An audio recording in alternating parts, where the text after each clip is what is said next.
मिटियारी ज़िले के ॻोठनि में तरक़ियाती स्कीमूं ॾेई ॿाहिराड़ियुनि जी अवाम खे सहूलियतूं फ़राहम कयूं आहिनि। अञा बि स्कीमूं ॾींदासूं। सिंध हुकूमत फंड्स जारी करे था जीअं अवामी भलाई वारे कमनि में तेज़ी अची सघे।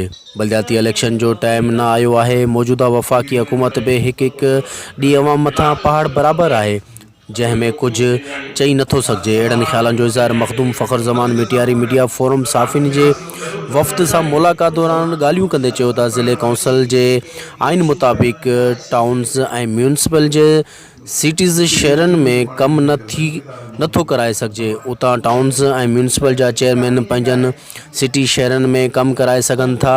असां ज़िले काउंसिल जे मेंबरनि खे तरक़ियाती स्कीमूं ॾियूं था, उहे पंहिंजनि इलाइक़े में कमु कराइनि पिया। मखदूम फ़ख़्र ज़मान चयो था नयूं स्कीमूं अचनि पियूं जेके तक जा MPAs ऐं MNAs शहरनि में ॿाहिराड़ियुनि जे इलाइक़नि में डेवलपमेंट जा कमु कराईंदा।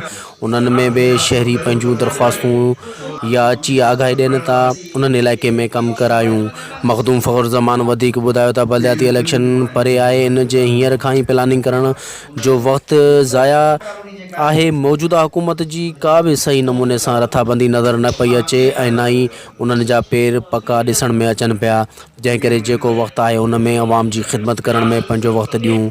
इन मौक़े ते मिटियारी मीडिया फोरम जे साफ़ी जंहिंमें शाहिद शम्स, मेमन शमसुद्दीन, ख़ास खेली, सलीम पंवर, सजील सालारियो, नबी बख्श जालरी जो, जानी खान पंवर, सोहेल भयो समेत ॿिया साफ़ी बिरादरी पिणु